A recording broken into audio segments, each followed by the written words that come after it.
Vemos que se aprobó el nuevo plan de estudios en 2018, incorporándose las orientaciones, pero nos falta, o sea, eso es algo que está bueno, que es un avance para nosotros, pero nos falta mucha información al respecto, y vemos que la dirección de la carrera no nos brinda esa guía, esa orientación que necesitamos como estudiantes.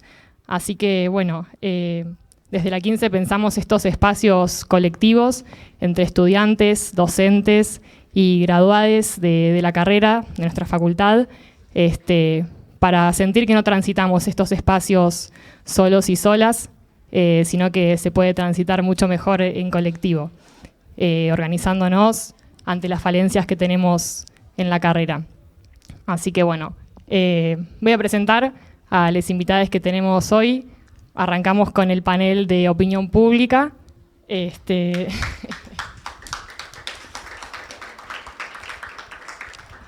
Aviso que todavía nos falta un invitado, pero bueno, está por llegar para no retrasar más. En cualquier momento se va a sumar. Bueno, para arrancar estamos con Cecilia Camarano, que ella es licenciada en Ciencia Política por la Universidad de Buenos Aires, periodista acreditada en Casa Rosada para ámbito financiero y columnista en C5N. Y tenemos a Tomás Aguerre, licenciado en Ciencia Política también por la UBA y maestría en Análisis Político de la UBA. Trabajó en Agencia Telam, Aerolíneas Argentinas, y dirige la Agencia de Comunicación Política Monteagudo. Publica el newsletter Primera Mañana en el medio digital Cenital. Bueno, y en cualquier momento se va a sumar Martín Gené,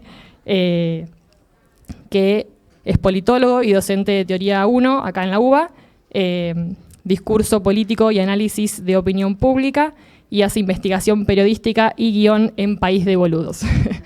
Así que bueno, un aplauso para los invitados, gracias por venir, por el tiempo, y bueno, les paso la palabra. Pensamos que para abrir un poco el panel y romper el hielo, podríamos plantear un disparador para poder dar inicio.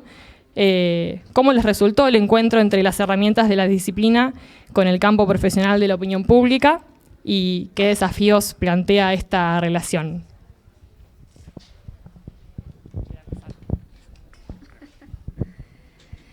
Bueno, gracias por la introducción y por la invitación y buenas tardes a todos. Bueno, la consigna es bastante amplia, entendiendo que la opinión pública es bastante amplia.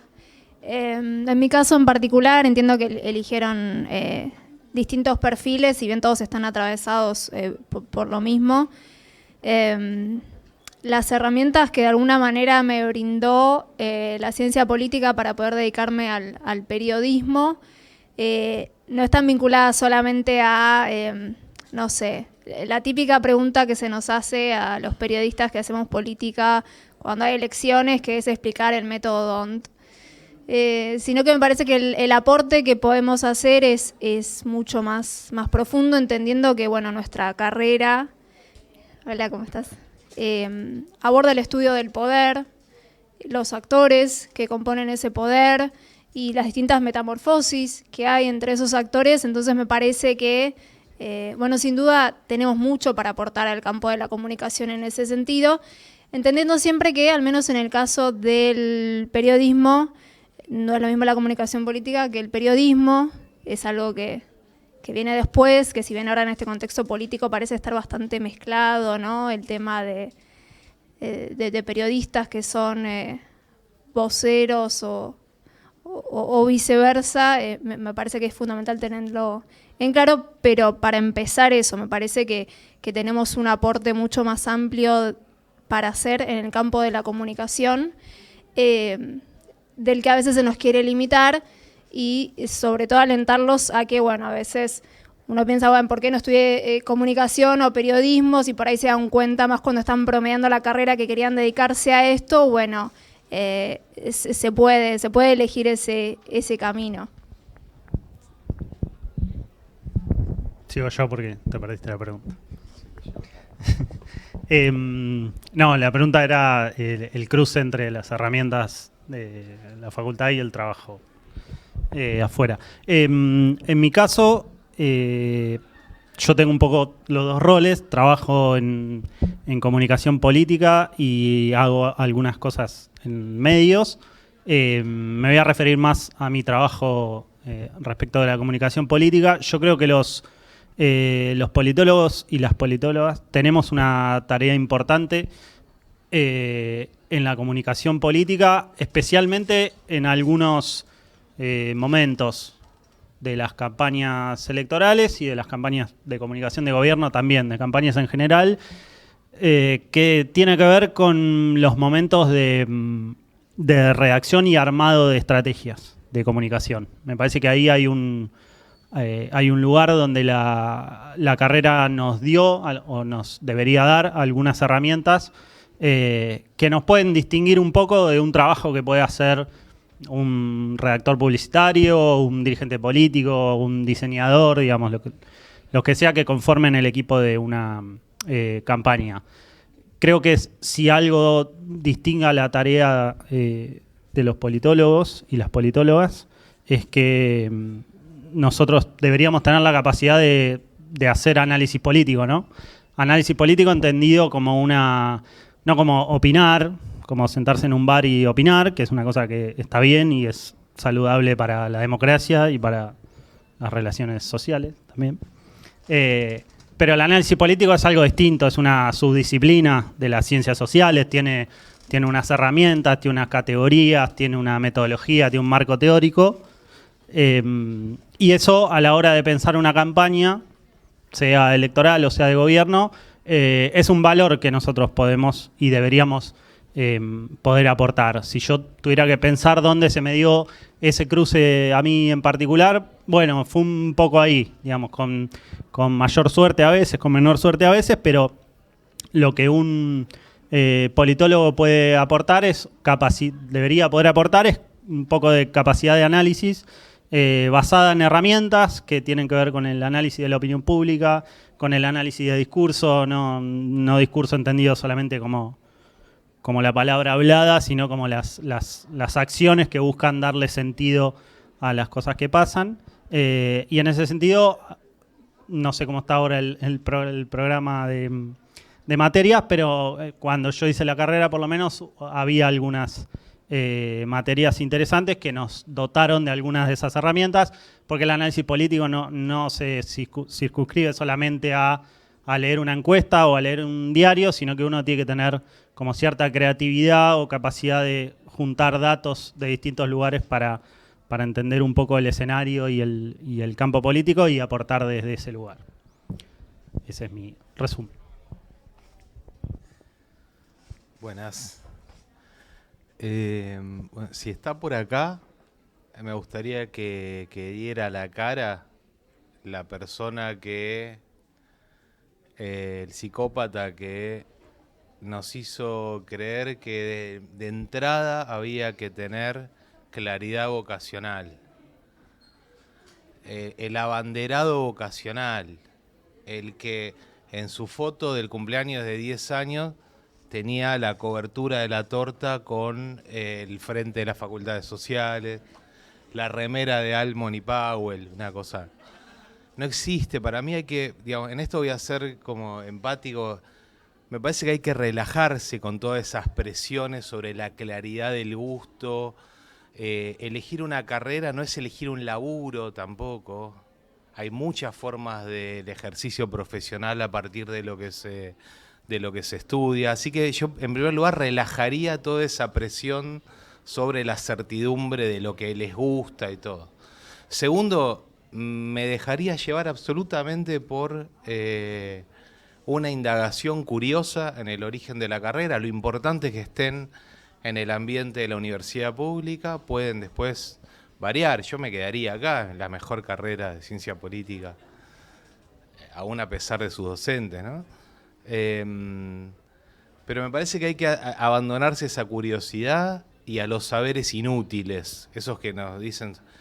y en esto sí no voy a ser muy, muy condescendiente.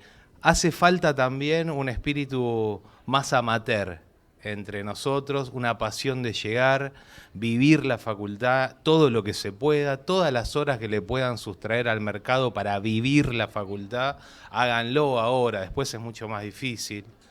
Para mí el secundario fue una mierda, ¿no? En cambio, ir a las 7 de la mañana a Ciudad Universitaria con menos 32 grados, hacer antropología y revisar los mosaicos de la orilla y todo eso, tratando de reconstruir ideas culturales, eso me pareció alucinante. La etapa de la facultad es una etapa que a mí, por lo menos, en la empiria de las utilidades, me sigue dando, me sigue construyendo alternativas todo el tiempo. Los años que yo disfruté de la universidad todavía hoy me siguen reportando satisfacciones, alternativas laborales, sociales, políticas, de toda clase. Cuando vieron que las conexiones causales se construyen siempre desde el presente hacia atrás, ¿no? Entonces yo empiezo con una causalidad y cada vez que lo hago hacia atrás y digo, ¿qué estoy haciendo ahora? ¿Y qué cosas me llevaron? Empiezo a recoger el cordel y encuentro la facultad. Encuentro lo que yo viví en la facultad y las relaciones que se construyeron alrededor de la vivencia de la facultad. Eso, digamos, como en primer lugar. Entonces, hagan lo que les gusta, que la vocación es una cosa que se encuentra en la medida en que se la va buscando. No está esa certeza y no hay una sola forma de ejercicio de la ciencia política. No sé, ya que tenemos que hablar de opinión pública, si hay algún estudio sólido acá de las compañeras y compañeros de qué orientación elige cada uno. No lo sé. Lo que sé que en nuestra época, que eran escasas 4 orientaciones, la mayoría éramos desorientados. Es decir, porque vamos a hacer una empiria, digamos, las personas se terminan anotando muchas veces por una necesidad horaria. Sinceremos eso también. No estábamos haciendo discusiones entre Habermas y el Papa, entre una cátedra y otra. La verdad que es una desgracia eso, porque es una necesidad y todo, pero uno termina eligiendo un poco así. También se hacen problemas, no, porque opinión pública está al final de la carrera, entonces yo, ¿cómo me voy a orientar si la materia la voy a tener al final? Dicen, ¿no? ¿De verdad podemos pensar que vamos a saber lo que es opinión pública por las materias y las orientaciones? Relájense, digamos. Yo siempre, digamos, lo que estoy haciendo en los últimos 15 años, ni por casualidad era lo que tal vez imaginé de entrada, digamos, ¿no? Porque en eso hay una situación dinámica en la que a ustedes las mejores herramientas que pueden tener no son las que a veces se pueden adquirir en la escucha de un aula, sino en una dinámica con otros, en las alternativas que eso genera. Y así que ese camino se va haciendo. Vieron que cuando uno está buscando para alquilar va con una cosa en la cabeza y termina alquilando una cosa que no tiene nada que ver. Se quiere que se va a ir a comprar algo, se compra una cosa que no tiene nada que ver. No quiero decir que es un universo caótico el nuestro, pero me parece que lo que suma no es estrictamente lo curricular, sino la experiencia política, por ejemplo, porque la verdad es que en esto sí soy intransigente. Me cuesta mucho pensar una praxis de la ciencia política si le tienen asco al objeto de estudio. Hay muchos caminos. Hay caminos de la investigación, hay caminos más babélicos y hay caminos más de trinchera, ¿no? Del barro de la historia, de la satisfacción que da, que muchas veces nosotros en cierto anonimato, porque no vamos a decir que también somos gente del jet set de la Argentina, tomamos decisiones, hacemos sugerencias, planteamos lo que decía Tommy, los planteos estratégicos son tal vez lo más difícil y lo más vital de una campaña electoral, Hacemos eso y tiene una consecuencia pública. Y vemos la consecuencia pública de algo que pensábamos que tal vez fue motivo de una discusión entre nosotros. Entonces, la formación política, toda la literatura que puedan leer, todo el cine que puedan mirar, toda la vivencia de su ciudad y social, y en esta endogamia que se genera a veces problemática en la facultad, todo eso es mucho más importante que muchas cosas estrictamente curriculares. Me quedan de los docentes, no recuerdo, no sé ustedes, pero yo no recuerdo, miren que yo terminé el secundario muy mal, digamos, el secundario no tenía nada que ver conmigo, un colegio católico, prusiano, alemán, o sea, una cosa de varones además, solo varón. Y yo entré a la facultad pensando, yo seré un boludo, o sea,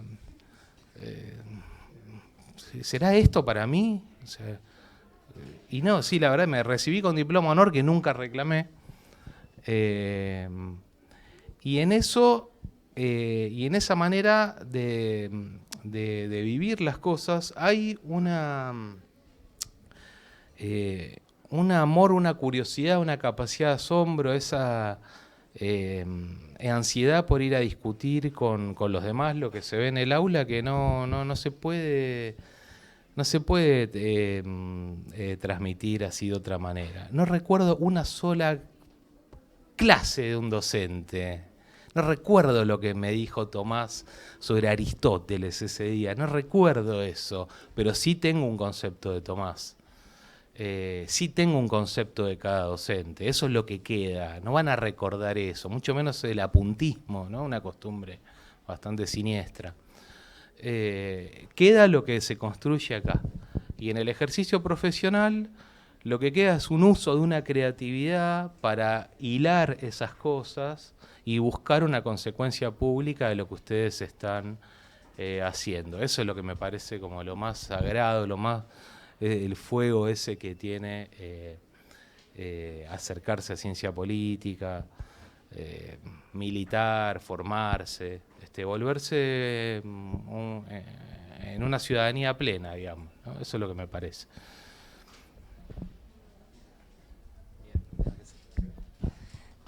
Bueno, buenas tardes. Un aplauso para la presentación. Bueno, primero me presento, que no me presenté. Mi nombre es Nicolás, soy también estudiante de la carrera. Les agradecemos obviamente al Estrés por haber venido, haber compartido estar compartiendo este primer panel de esta actividad. Un poco la idea ahora, y como esta era una actividad pensada para un poco sacarnos dudas como estudiantes, digamos, sobre las distintas ramas y sobre las distintas orientaciones de la carrera, habíamos pensado una presentación corta de los invitados y de las invitadas, y que después pudiéramos un poco abrir el micrófono para que puedan hacer las consultas que les surjan, que tengan desde antes, que les hayan surgido al haberles escuchado. Así que yo tengo algunas para hacer, pero voy a priorizar. Si alguno de los presentes quiere tomar la palabra y hacer alguna pregunta, más que bienvenido.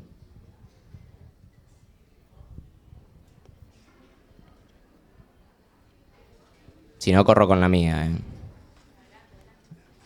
Bueno, yo una de las preguntas que venía pensando era específicamente en momentos de polarización, podemos decir, como los que estamos viendo, con mucha confrontación en general en lo que es el ámbito político. ¿Cómo se piensa? Pienso en Ceci, principalmente en tu trabajo más periodístico, capaz en distintos medios. ¿Cómo se maneja eso desde el ámbito de la opinión pública, tomando en cuenta bien las noticias políticas y demás, en momentos de tan confrontación en general entre los distintos espacios? Eso estaba pensando yo. Después, si alguno más quiere... Yo no escuché toda la conferencia, pero en relación a lo que estaba diciendo él, la pregunta sería, obviamente, esto tiene una escalada a nivel mundial. De los distintos espacios, se hace regional, se hace multipolar y los medios de comunicación captan un público, le dicen lo que necesita y lo que quiere para halagar su ego o su existir y van captando, ya sea vía los algoritmos, o sea vía los medios de comunicación, y se encierran, y esto es lo que polariza. Ahora, para romper eso hay que bajar, me parece, porque si no el otro no puede entender, hay que bajar el nivel de... O sea, yo no digo que no haya que pelear, pero hay que pelear con algunas normas, pelear en el sentido dialéctico, ¿no? Obviamente. Pelear con algunas normas para que el otro le sea asequible el mensaje. Y eso es lo complicado, que para el sentido común evolucione de tal manera, se contagie o se impregne del saber académico, y la gente sintetiza mucho más de lo que uno cree. O sea, ese sentido común está preñado de preservar la vida y la salud, y el tiempo de vida. Entonces, bueno, está eso de elogio de la lentitud o elogio de la pereza. Digo, ¿cómo desde lo comunicacional y desde lo político, también los liderazgos tienen que ser menos verticales? Porque si no, menos verticales sin dejar de cuidarse, porque obviamente siempre hay un traidor, pero siempre hay varios traidores. Pero cómo construir liderazgos más planos, o que tengan esa profundidad del discurso que pueda captar a cada uno en la dimensión que pueda seguir. Bueno, quien quiera...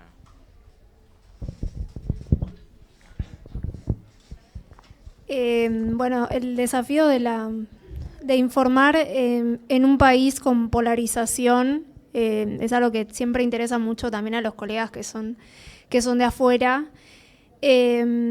Y básicamente comenzar por algo que por ahí algunos ya saben, u otros no, que durante mucho tiempo se ha dicho, se ha hablado de la objetividad periodística.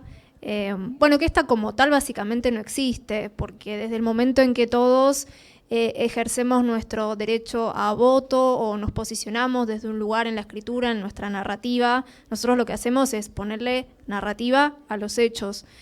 Y desde el momento en que, ya les digo, votamos, emitimos nuestro trabajo, y también desde el momento en que trabajamos todos en general para alguna empresa periodística, bueno, esa objetividad es claro que no existe. Después puede haber mayores o menores libertades, y ahí hay dos canales de discusión, o dos ejes. Por un lado, yo creo que el mejor periodismo es el que tiene una honestidad intelectual, ya que, como digo, la objetividad para mí al menos no existe, tiene una honestidad intelectual, y eso se construye colectivamente. El buen trabajo periodístico y el buen reflejo de lo que sucede en un momento político en una sociedad parte de un trabajo colectivo.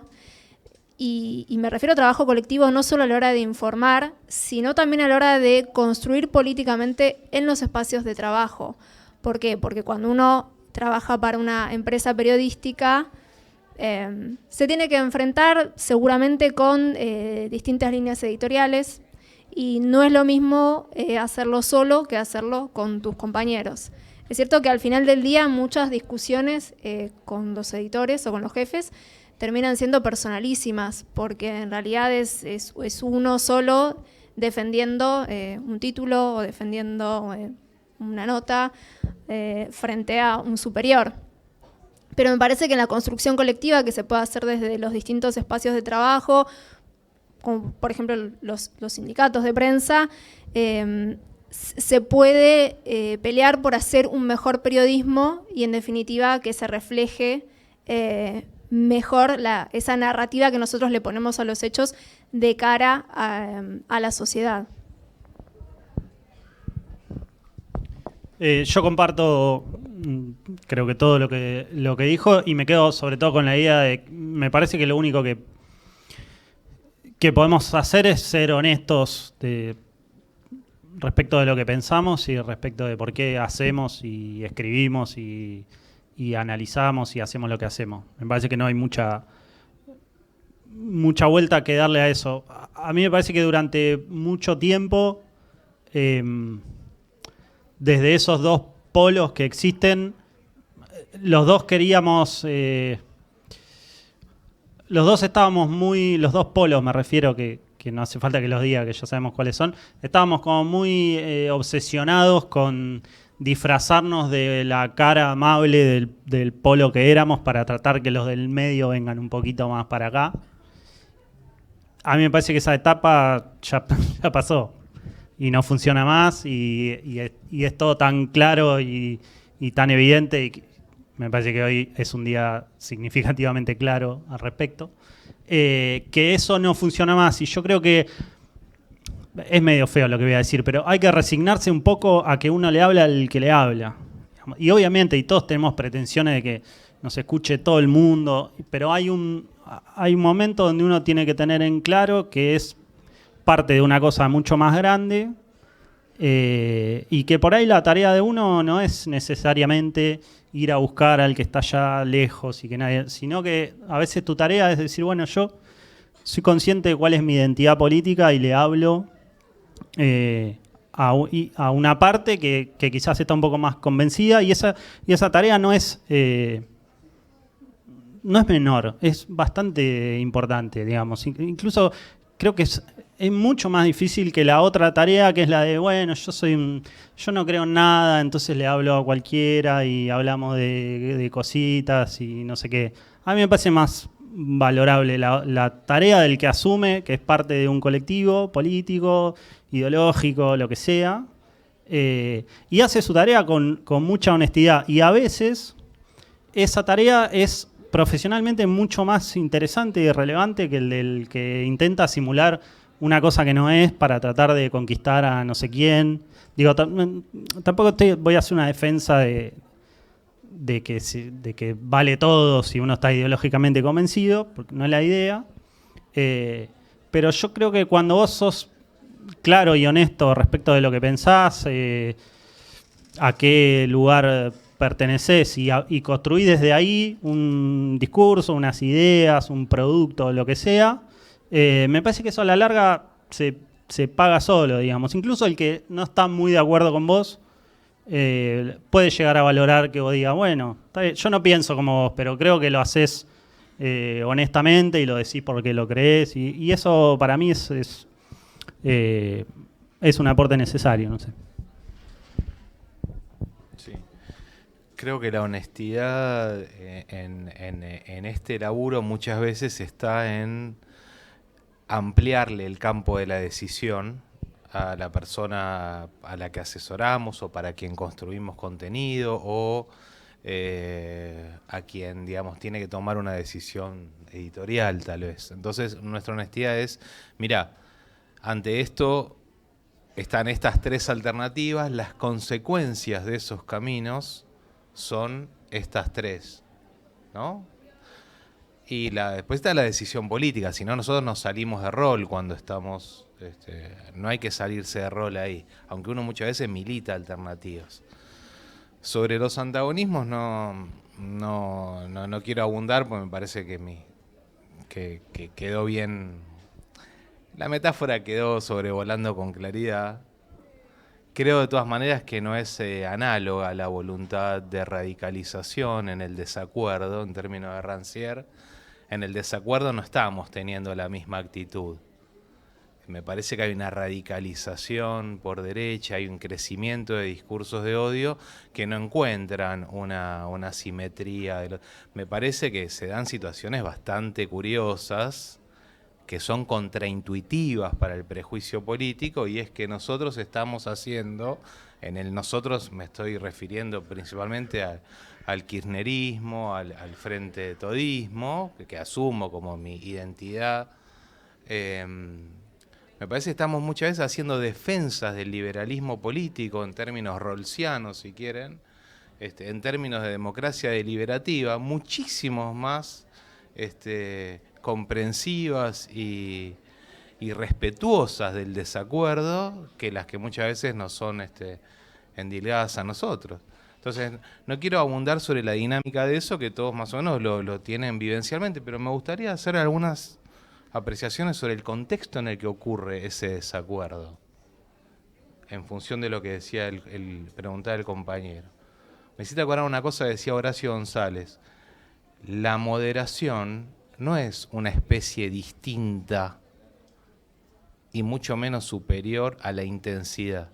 Es solamente un grado distinto de la intensidad. Y lo que primero está pasando, lo discutíamos con Tommy, porque estábamos discutiendo un libro de Eric Sadén. Está bueno que las organizaciones también tengan su espacio de formación política, que no sé si lo tienen, pues es un derecho del militante, es un derecho de los trabajadores también en su ámbito de trabajo, discutir cosas públicas. Estábamos discutiendo un libro de Eric Sadén que se llama La era del individuo tirano, me lo recomendó Tomás. Y Sadén dice, más o menos desde el 2015, se está dando una decisión entre el criterio de verdad y falsedad, de verdad e impostura, como si fuera lo mismo. Entonces se reemplaza esa cultura verificadora que requiere el arte de un buen periodismo, digamos, ¿no? Es Walsh citando lo que pasaba a Radio Nacional en ese momento, verificando las fuentes, haciendo una aproximación a los hechos con los mecanismos de verificación que las ciencias sociales y los oficios y las profesiones tienen. Eso se deja de lado y se reemplaza por la creencia, ¿no? Una cuestión, un kantismo medio raro, ¿no? Cuando el saber deja lugar a la creencia, tenía otro sentido decir eso. Entonces eso está pasando. Entonces elijo creer. Lo estoy mirando por la tele, yo sé que no es verdad lo que dice, pero me gusta lo que dice, porque le tira mierda a los que yo odio. Entonces, primera cuestión, me parece peligrosa para la democracia, en el que se da el desacuerdo. Parecía ser que la distinción entre verdad y falsedad es irrelevante. No estoy de acuerdo. En segundo lugar, me parece que se da una desconfianza a las mayorías, en la que toda cosa que sea mayoritaria carga como con la frustración de las no realizaciones, ¿no? Toda cosa mayoritaria es digna de desconfianza. Claro, cuando uno es un tirapostas desde lo individual, creando contenidos en sus redes, que cree que es un creador de contenidos, que es un ruidito, una cosquilla, no la escucha nadie, y lo que transmite es casi cloacal muchas veces, empezás a tener, dice el francés, la idea de que los demás no son necesarios, ¿no? Que sos un individuo que sabe, que dice y que ejerce su frustración y todo, además en ámbitos muy, muy burbujeros. Son esferas que no se recupera el arte de la conversación.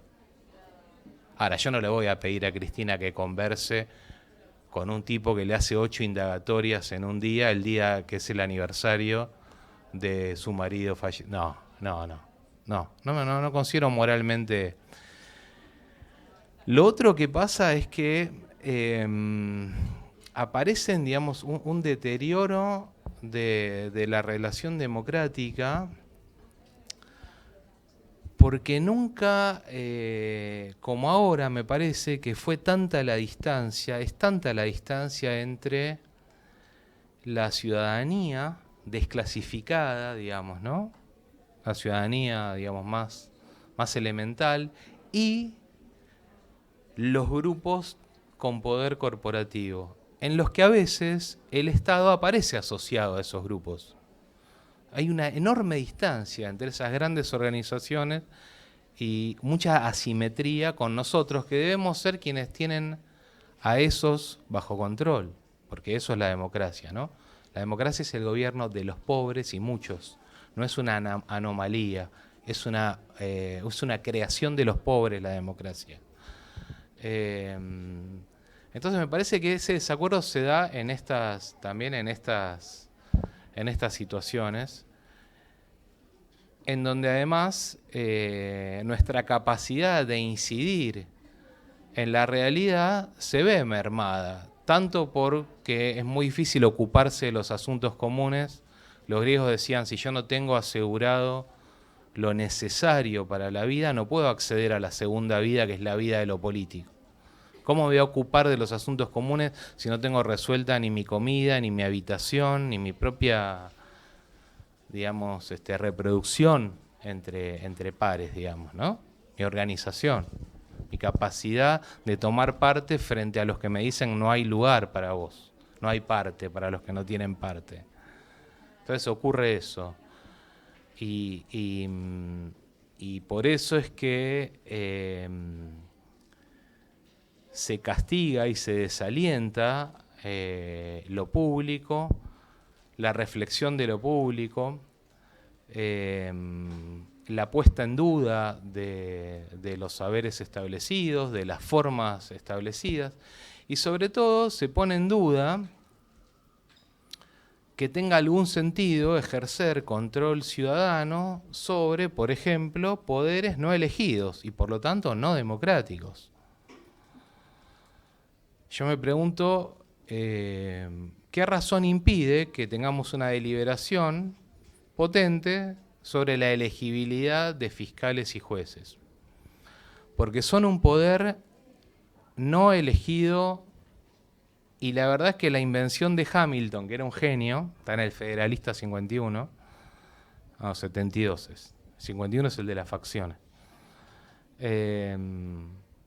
donde él inventa que los derechos del pueblo no están bien protegidos por una legislatura y en cambio sí lo están por un poder que era el menos poderoso de los tres en el siglo XVIII, que era el poder de los magistrados, ¿no? Los derechos del pueblo están protegidos por quien tiene la última palabra interpretando si lo que las voluptuosas mayorías a través de las legislaturas deciden.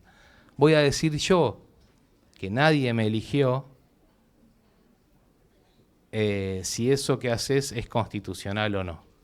Hay un poder no democrático que incide y se constituye como un actor político por fuera del control ciudadano. Y esa es la situación de una democracia con una alta desigualdad y con un poder corporativo que tiene muy pocos precedentes.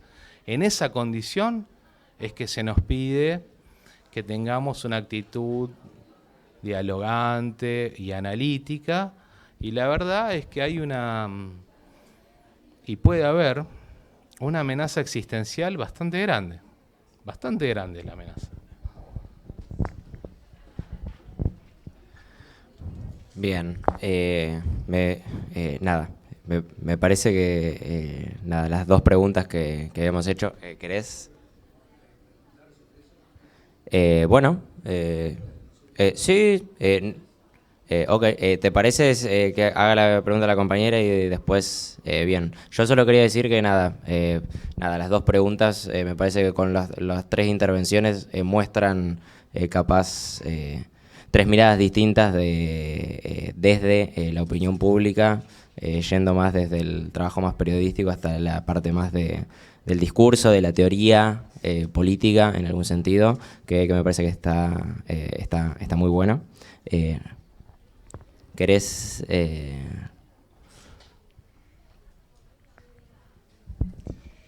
Bueno, hola.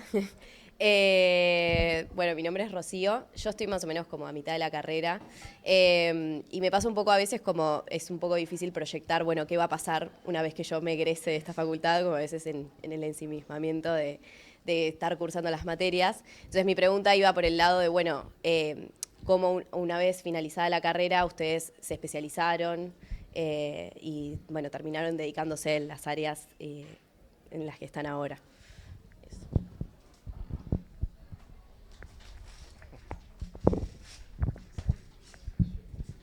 Bueno, en mi caso, Yo cuando terminé la carrera inmediatamente entré a lo que en ese momento eran pasantías que había en Página 12. Yo ya sabía que hacia la mitad en adelante que me quería dedicar a esto, y en ese momento estaban estas pasantías que la verdad eran bastante precarizadas. No sé si seguirán existiendo y si seguirán existiendo en las mismas condiciones, espero que no.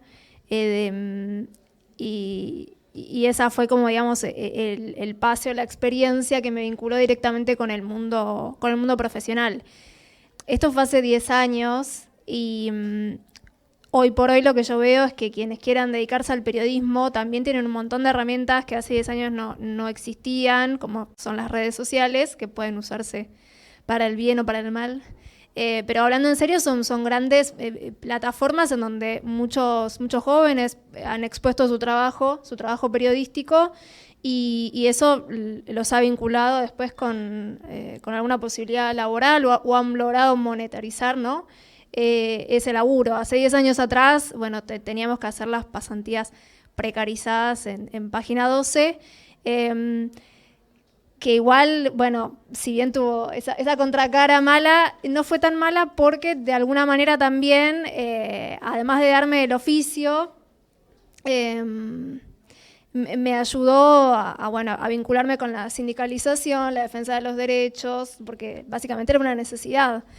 Yo, de hecho, después la pasantía duró 1 año y medio, y después se me ocurrió empezar en TEA, porque sentía como una falencia dije, ay, bueno, no estudié periodismo, y me di cuenta que la realidad era que todas las herramientas que me estaba aportando la escuela de periodismo en realidad las había aprendido de oficio. O sea que si alguien está pensando que porque no pasa por TEA o porque no estudió comunicación no está a tiempo de dedicarse al periodismo, están a tiempo, lo pueden hacer de todas formas. Ya les digo, es algo que se aprende mucho por el oficio. De hecho, antes no existían las escuelas de periodismo y se aprendían las redacciones.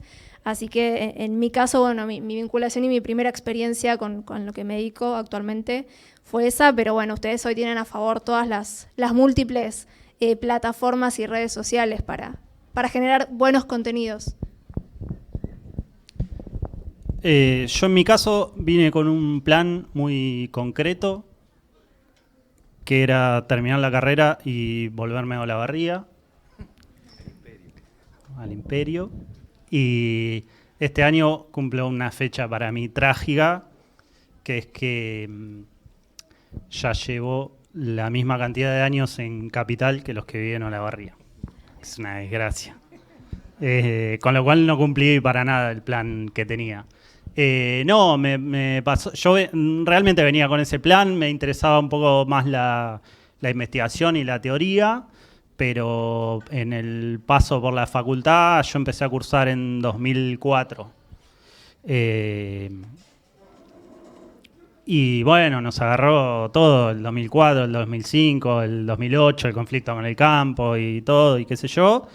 Y ese plan empezó a ir cambiando tanto que hoy tengo un hijo porteño. Tremendo. No, y en el camino me di cuenta de que lo que me di cuenta, no, digamos, me empezó a interesar otra cosa, que era el Estado, la gestión en el Estado. Empecé a trabajar primero en la Secretaría de Transporte, después en aerolíneas, por supuesto a la par de alguna práctica militante, primero dentro de la universidad y después afuera, y todo eso te va transformando. Yo coincido con lo que decía el compañero, que es que el plan con el que vos entraste al CBC y el plan con el que salís son absolutamente diferentes, y después se van cambiando también. Yo me recibí con orientación en política latinoamericana y no transformé la patria grande, ni cerca, digamos. Pero creo que eso, te llevas algunas herramientas que sirven. Después me tocó dedicarme más a la comunicación política, y haces eso, empezás a revisar para atrás y decís, bueno, yo no sé no sé hacer una encuesta, pero voy a aprender, qué sé yo, hay gente que lo sabe hacer, que te explica. Me parece que lo que te llevas en todo caso son como unas capacidades, no sé bien cómo es la palabra, pero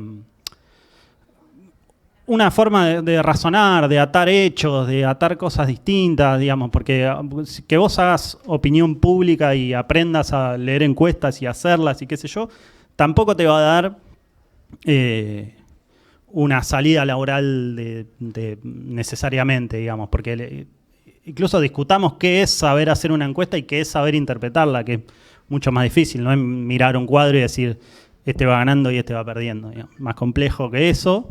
Y el análisis político, por lo menos como lo entiendo yo, es la capacidad que tiene uno de agarrar un montón de datos, de una encuesta, de cómo funcionan las instituciones, de los actores políticos, de qué programas de televisión, qué sé yo, son relevantes para construir sentido, qué medios, qué cosas, etcétera. Después trabajé en todos esos lugares y en 2016 tuve la crisis que tuvimos todos, de no saber qué hacer, y hice una maestría en análisis político en UNTREF, porque, no sé, hacía mucho que no estudiaba nada y había perdido la capacidad de leer. También buscando actualizar algunas herramientas, entender, etcétera, pero coincido con los compañeros que está bien llegar acá con un plan, porque tampoco es ver qué onda, pero también estar dispuesto a que ese plan vaya cambiando. Creo que es ahí los profesores y las profesoras tienen una importancia en que te van un poco marcando el rumbo. Por ahí no es la materia, por ahí es algo que dijeron, un texto que recomendaron en una clase y vos lo fuiste a leer y dijiste, uy, para mí es esto lo que me gusta. Pero nada, creo que hay que estar abierto.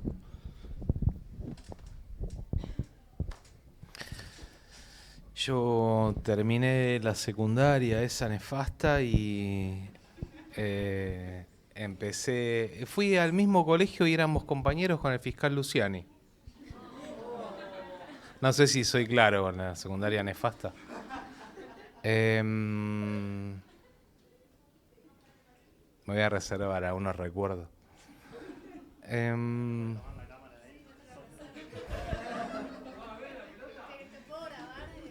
No, un tramposo atómico. No. Paren, porque después ya me fumé varias. No, ya está. No. Empecé TEA, porque en esa época el periodismo también tenía como una especie de cosa contrapoder, una cosa loca, ¿no? Entre el 91 y el 93. Después me pareció, en el primer año de TEA, claro, que con toda esa bohemia de cuando uno, digamos, sueña el periodismo como una especie de desocultamiento, ¿no? Pero está bien, hay que tener esos sueños juveniles. El tema con los sueños juveniles es que para soñar hay que tener los ojos cerrados, ¿no? Después empecé ciencia política, terminé ciencia política, fui a trabajar al Pellegrini.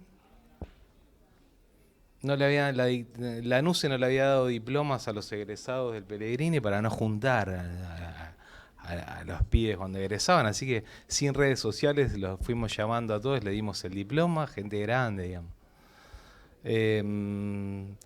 Empecé a trabajar en el Congreso como asesor, ahí buscando que firmen los proyectos. Fue una experiencia interesante, enriquecedora. También había empezado a dar clase ya cuando estaba en primer año de la carrera, así que la docencia siempre, más allá de los laburos, siempre fue como un espacio de superficie de contacto que me parecía interesante preservar. Sí, trabajé bastante en las cosas más legislativas y después hice un salto que fue un cambio de vida bastante grande, que fue ir a trabajar a la gobernación de la provincia de Buenos Aires, que me parece el cargo público más difícil de la Argentina. Y era responsable de discurso de Scioli. Laburé en la campaña del 2015 también. Participar para nuestra disciplina de una presidencial es un poco como correr la maratón, es como, está mejor que gobernar, digamos, ¿no? Es como, por algo los romanos le decían campaña, ¿no? Como lo que uno prepara antes de una guerra, ¿no? Bueno, ahí no, me fue bastante mal.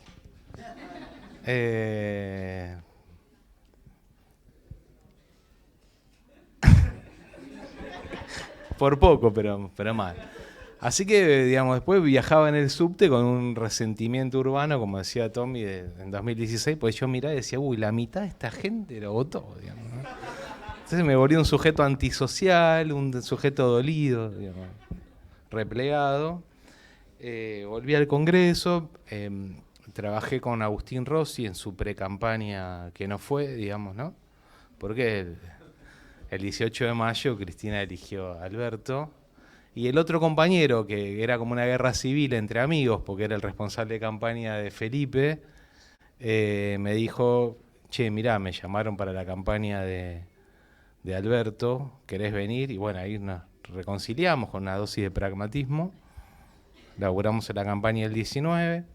Después yo estuve en jefatura en una unidad que tenía como propósito la planificación y la organización de las encuestas, y me fui del gobierno en diciembre del año pasado, y ahora volví como al inicio, estoy en investigación periodística y un poco el guión en País de Boludos. Y sigo dando clase. Ahora, como estudiante, visualizar estas cosas, uno tiene claro el no, por eso está acá, ¿no? O sea, somos tronquísimos para matemática, hay un montón de inutilidades de las que somos conscientes. Después, lo demás es una dinámica que se va haciendo precisamente en el ejercicio, ¿no? Por eso hay que tratar de... hay que relajarse porque no, es lo que le decía al principio, digamos, no, el camino profesional no es el nido del hornero, un panal de abejas, la perfección. Es un poco como hacen nido las gallinas, vieron que camina así, donde ve un espacio ahí se acomoda, como una... Camina es un poco como el nido de la nutria, ahí anfibio, de golpe lo tapa el agua, después sale, respira. Es una cosa que está en movimiento. No se puede planificar. Eso es un pensamiento muy occidental nuestro. Planificación, ejecución y control, digamos, ¿no? Pero las cosas no funcionan así, porque después las cosas, las dinámicas cambian, se va haciendo. Y en eso hay que tratar siempre de hacer lo que a uno le gusta y en lo posible... La verdad que la satisfacción muchas veces es el compromiso para que el ámbito del trabajo sea al mismo tiempo un ámbito que te identifique por lo menos en los valores que estás construyendo. Digamos, yo tendría que estar al borde de la desnutrición, que como ven estoy lejos, para aceptar algunos trabajos con alguna gente. Y la verdad que si yo pudiese poner... en el viejo sentido gramsciano, ¿no? del intelectual orgánico, ¿no? Al servicio de un espacio que me identifique, un saber profesional, me parece que es lo ideal. Eso es lo ideal. Ahora, cuando voy haciendo la reconstrucción de causalidades y voy para atrás, del presente para atrás, ninguna de esas cosas que fui eligiendo y haciendo y se me fueron dando y podría haber ocurrido si no me hubiese visto, digamos, en los hombros de mi papá en el 83 escuchando a alguien que, no sé, recitaba el preámbulo, digamos, ¿no? Que era como una cosa, digamos, muy oxigenante después de la dictadura, ¿no? O sea, cuando me veo así como pibe, viendo todas esas movilizaciones de la primavera ochentosa y todo, de la que el otro día escuché una cifra escalofriante. Dentro de 8 años va a ser 50 años de la década del 80. Me pareció terrible. La última era del rock. Bueno, nada. Entonces, la verdad que hay circunstancias de la vida que te condicionan para siempre después. Como esas fiestas que uno no sabe si ir o no y después va y es donde la mejor la pasa. No se sabe, hay que relajarse un poco con eso. Lo digo como si además todos tuviéramos un ingreso asegurado y simplemente estamos como eligiendo libres de angustias, pero no, en la medida de lo posible, busquen siempre por aquello que les dé una satisfacción. ¿No? Otra cosa, no, que no se note que es un laburo, ¿no? Bien, sacarse un poco de presión de encima cuando uno está transitando la carrera y siempre tiene... Nada, uno entra y la transita con un montón de dudas sobre qué va a ser el día que nos den el folleto ese que dice que somos licenciados. Así que me parece muy importante también el mensaje. Quería hacer aviso, ya... solo quería avisar que ya son las 5:30, a las 6 tenemos el otro panel de política comparada, así que le dejo acá la palabra al compañero y si alguno más quiere hacer alguna otra pregunta, serían posiblemente las últimas dos. Yo tuve en cuenta cuando pregunté todo esto que decías vos, porque el límite es la vida propia, digamos, la existencia, eso que decías de Gramsci, digamos.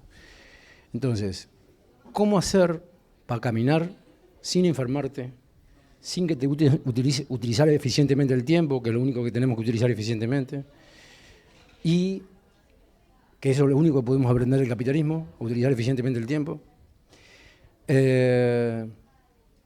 ¿Y cómo hacer para que el otro entienda? No se le puede, todos tenemos bordes. Para algunos será el ego, para otros será la estética, para otros será el reconocimiento o el dinero, y todos tenemos bordes. O la creencia, si vos querés, que en algunos casos se transforma en religiosa, si no se puede atravesar por la razón. Entonces, esto que vos decías recién sobre los compañeros que están allá y que eran tremendos tramposos, el tema es que si el otro hace trampas, vos no podés quedarte sin hacer trampa. A ese le tenés que hacer trampa, y lo tenés que acostar, porque hay que reconocer el enemigo. Y jugar en el terreno que él juega. Si él hace trampas, si no, sos un inocente. Y si sos un inocente, te van a matar antes de que llegues al final. Me parece. Sí, nuestra venganza es ser felices. Esa es nuestra venganza. Porque ellos muchas veces, como con esa frustración coqueriana, ¿no? No pueden ser felices ni cuando tienen una hegemonía, digamos, ¿no? En cambio nosotros, digamos, me parece que hay como una actitud diferente. A mí, la verdad que más allá de los análisis, más allá de Portantiero y Murmis, ¿no? Ex decano, los textos interpretativos, a mí siempre me parece iluminador volver al de el artista plástico Santoro, que hace ahí como un tráfico medio lacaniano de la angustia, ¿no? La angustia del gorila se angustia cuando ve al negro gozante, ¿no?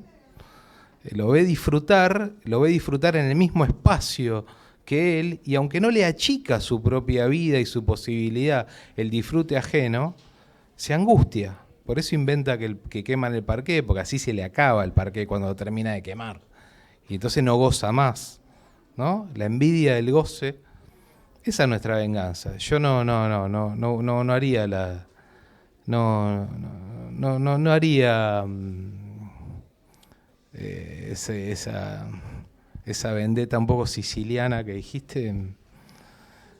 ¿Sabés que nosotros, por ejemplo, me parece que tenemos en un nosotros muy amplio el ejemplo de las madres y abuelas que, por ejemplo, después de haber sufrido, digamos, la peor de las vejaciones, que es ser víctimas de un Estado que sistemáticamente te desaparece y no tener un lugar donde dejar una flor, digamos, ¿no? Nunca jamás hubo un acto de venganza por mano propia, jamás, jamás, jamás. Hubo verdad, justicia, compromiso, amor, digamos. Es así, digamos, ¿no? Me parece yo que en eso creo que hay organización popular, perseverancia, compañía de los demás, Ahí eso es la fuerza, digamos, ¿no? Me parece que está por ahí, no. Tranqui. El hecho de que ser la baldosa floja del patio es suficiente, digamos. Seguir siendo, ¿qué es existir? Seguir siendo, digamos, ¿no? Mientras nosotros sigamos siendo y esto sea posible, ya vas a tener, digamos, como revancha suficiente, me parece, ¿no? No hagamos violencia, ¿no?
Yo no tengo ninguna respuesta,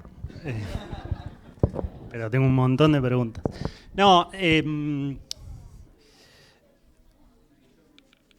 yo creo, y quizás es un defecto de formación de haber pasado por esta gloriosa universidad, aunque nosotros no lo digamos mucho, nosotros somos bastante institucionalistas. A veces hasta la exasperación. Pero yo no creo que sea una contradicción. Creo todo lo contrario. Creo que las instituciones son a favor de los más vulnerables y a favor de las mayorías que nosotros queremos representar, porque los ricos no necesitan instituciones para que sus intereses se vean representados. No necesitan elecciones, no necesitan un Estado que los proteja, no necesitan nada de todo eso. Entonces, nuestra apuesta siempre fue la construcción colectiva, la construcción de reglas. Nosotros necesitamos reglas de juego mucho más que ellos. El que tiene la fuerza y el poder económico no necesita tantas reglas. Si total, mano a mano, te gana. Entonces me parece que una cosa que nosotros bien podríamos reivindicar es la creación de reglas, la creación de instituciones, no solamente de instituciones estatales, me refiero a instituciones en general, reglas de juego. Y ahí vamos a ganar y vamos a perder un montón de veces. Nuestros espacios son más de perder que de ganar. Tuvimos la suerte de que vivimos una racha buena. Nos tocó el Marcelo Gallardo del país, que fue Néstor Kirchner, y entonces nos tocaron una racha linda, buena para vivir, que ganábamos y ganábamos.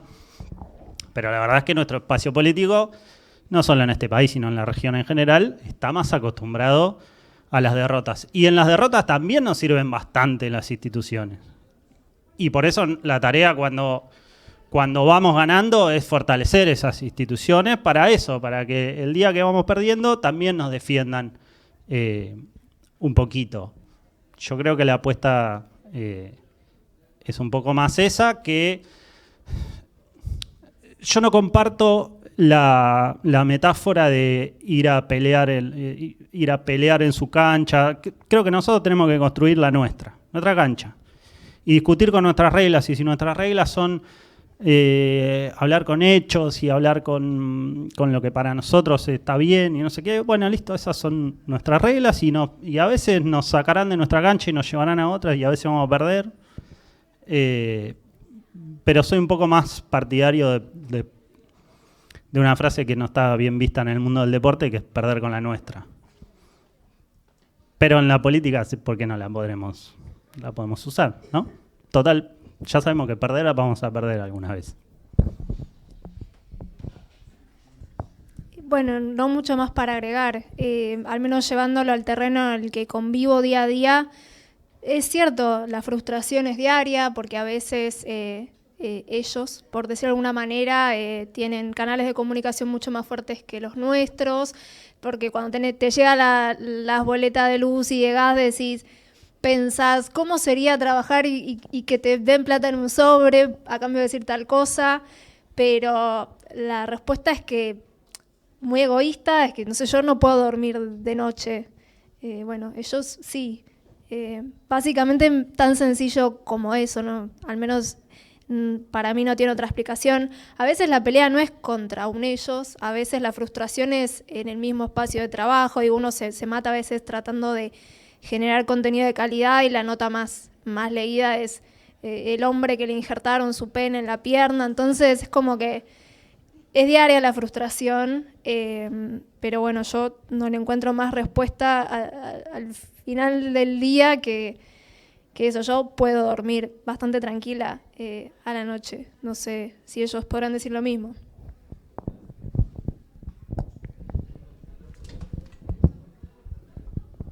Bueno, si alguna tenía alguna pregunta más para hacer y para ir cerrando, yo si no tengo una que me pasaron acá por cucaracha.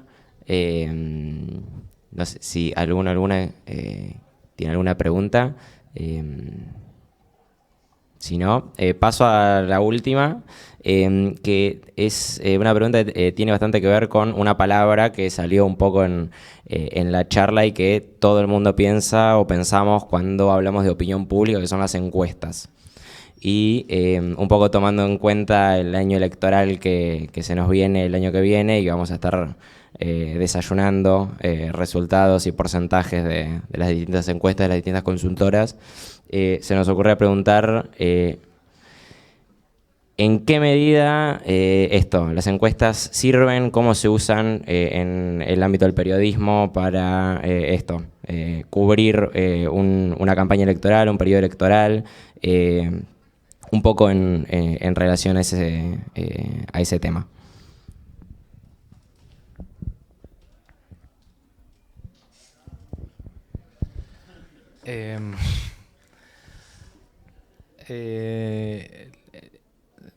La experiencia reciente es que sirven, pero depende qué es lo que les hagas preguntar a las encuestas y qué quieras hacer a partir de las encuestas.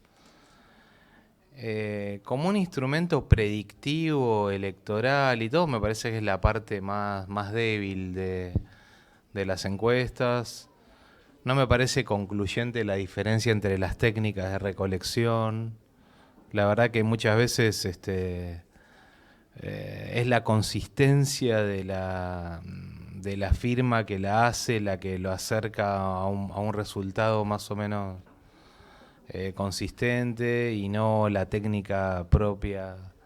Sirven, no me parece que sirven para decir, bueno, va a salir así, así, así. Pero me parece que el Estado o un gobierno tiene la necesidad de hacer un buen uso, un uso inteligente de esas encuestas. Le doy un ejemplo. Durante la pandemia, por ejemplo, todo el discurso de opinión publicada, digamos, que mostraba a las personas con NBI, no vulnerable, como se dice, no, con necesidades básicas insatisfechas, como gente, digamos, remisa a cualquier tipo de medida de sanitaria y en búsqueda de cosas que le garanticen la changa y todo, era un absoluto prejuicio. Las personas que estaban en situaciones de NBI eran mucho más conscientes que otras de que no tenían las condiciones adecuadas, por ejemplo, para hacer un distanciamiento. Y tenían una prioridad en la salud por la propia conciencia de la fragilidad. Y eso, con un buen estudio, se pudo ver. ¿Cómo la política lo digiere y lo convierte en una política pública? Bueno, ahí vemos las dificultades de gestión que conocemos, me parece. La segunda cosa, por ejemplo, los jóvenes como los rompeaislamiento. Todo ese señalamiento moral sobre los jóvenes como gente que vivía de clandetas y de todas cosas. Absurdo. Todo lo contrario. Había, sí, por supuesto. A ver, piensen. A los 18 querés ir al encuentro del otro. Es natural eso, ¿no es cierto? Bueno, puede durar un tiempo más, che, pero... entonces, que tengas que quedarte en el ámbito familiar es bastante curioso, digamos, ¿no? Que no puedas venir acá, el flagelo del Zoom, son cosas difíciles. Ahora, los jóvenes... Había quienes resistían eso, pero eran una minoría. En cambio, lo que una encuesta también mostraba era que la mayoría había asumido el cuidado como una conciencia del viejo ideal moderno de fraternidad, por ejemplo. Y además cumplieron otra cosa, que no solo no era mala, sino que era digna de elogio, como dice Maquiavelo, digno de elogio, en lugar del vituperio, que era, cumplieron una alfabetización en sus casas. Hay que agradecerles lo que hicieron en la pandemia, porque alfabetizaron digitalmente a otras generaciones que no sabían cómo carajo encender una cámara, sacar un turno en el banco, hacer una cosa remota, poder laburar, digamos, un montón de cosas hicieron. Eso es una buena... Ahora, me dicen qué cosas a nivel estatal y no como un emprendimiento comercial privado, una encuesta tiene que hacer. Y, por ejemplo, un Estado debería saber cuáles son las expectativas de movilidad social ascendente, por ejemplo. ¿En dónde está poniendo la esperanza la gente? ¿Qué expectativa de cambio social tiene? Eso hay que hacer un buen estudio. ¿Qué es lo que están vivenciando los sectores informales, no conveniados, que no tienen defensa con la inflación? Eso hay que mirarlo muy bien. Los jóvenes. El mundo de la producción, pyme o agroindustrial, hay que ver cómo ven ciertas cosas, cómo forman sus ideas políticas. Esas cosas se hacen haciendo buenos estudios de opinión pública. No solamente diciendo cómo es la imagen y todo, que es lo que enseguida, digamos, la política, hay que educar la demanda también en este laburo. Hay que educar la demanda en el sentido de que vos das un estudio y agarran 2, 3 slides que le interesan y incluso lo filtran, que es lo peor que hay que hacer. No se hace política filtrando encuestas, lo peor que se puede hacer. Es una cosa... Entonces, son una herramienta de conocimiento, me parece a mí, indispensable con toda la criticabilidad que se le pueda poner. Pero es una herramienta útil de conocimiento. Y reivindico, por supuesto, siempre el intuicionismo político, el olfato de una conducción política. No me parece antagónico, ¿no? El olfato político versus lo analítico, ¿no? Pues si no es como en la isla de Gulliver, ¿no? Están todos tomándole medidas al gigante, todo ese positivismo, y después le van a poner el trajecito y no le entra. Entonces, no, ni la cosa tecnocrática carente de... Ni tampoco una cosa vieja que es, no necesitamos estas técnicas porque nosotros sabemos lo que es bueno para los demás. No, eso no es serio. Entonces es una herramienta útil dentro de las limitaciones, es una herramienta de conocimiento. Una herramienta de conocimiento. Yo comparto plenamente, creo que no sirven para predecir resultados, creo que sirven para jugar un poco con ciertas emociones, obviamente, y eso el año que viene va a tener un rol. Creo que nos sirven a nosotros como herramienta para pensar una campaña, para pensar una estrategia, y ahí creo que lo importante es entender que uno no tiene que esperar que la encuesta venga y te diga lo que hay que hacer. Al contrario, uno tiene que llegar a la encuesta con algunas hipótesis, con algunas ideas de lo que uno cree que hay que hacer. Ahí la diferencia entre esto, anoten, un tip que les va a servir. La diferencia entre el político y nosotros, los politólogos, consultores, lo que sea, es que los políticos se ganaron el derecho de tener intuición. Porque tienen votos y nosotros no. Por ahora. Entonces, en una campaña, el dirigente político tiene la fuerza y la capacidad de sentarse y decir, chicos, para mí hay que ir para allá. Nosotros no. Y la encuesta es una de las tantas herramientas de las que nosotros nos podemos valer para decir, no que hay que ir para el otro lado, porque si no es más probable que pierdas el empleo, ya que estamos todos preocupados por eso.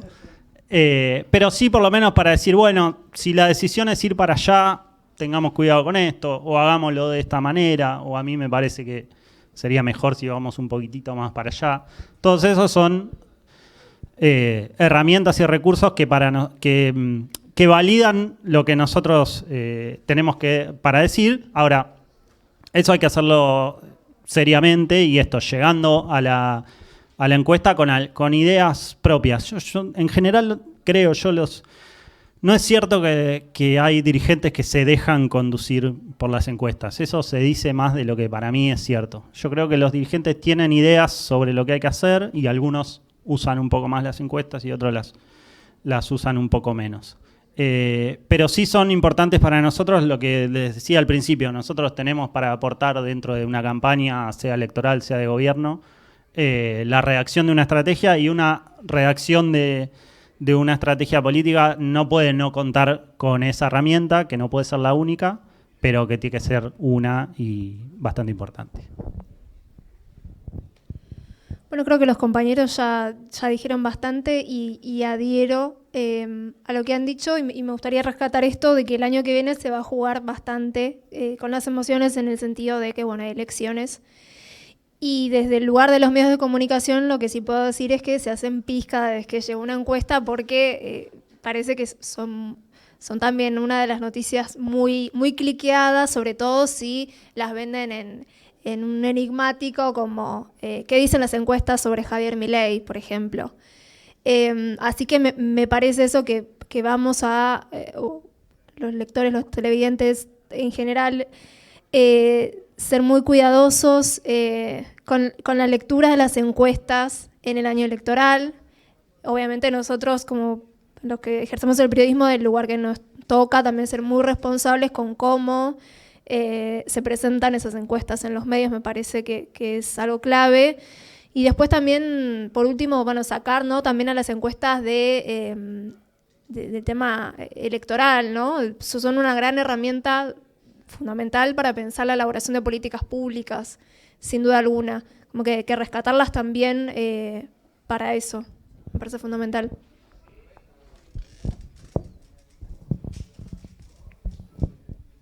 Bien, bueno, estamos en hora, más o menos. Ya en 10-15 minutitos estaríamos empezando el siguiente panel. Así que, si les parece, nada, damos un poco cierre al primer panel de esta actividad.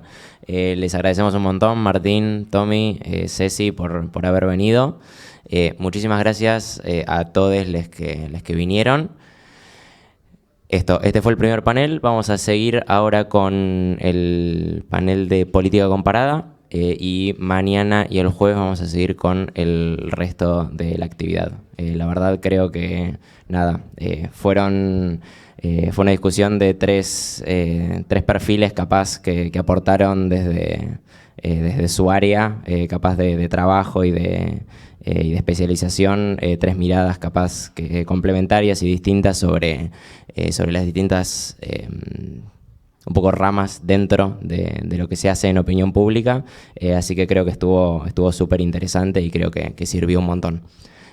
Así que eso, agradecerles un montón, gracias a todos por venir, y en un ratito nada más continuamos con el siguiente panel.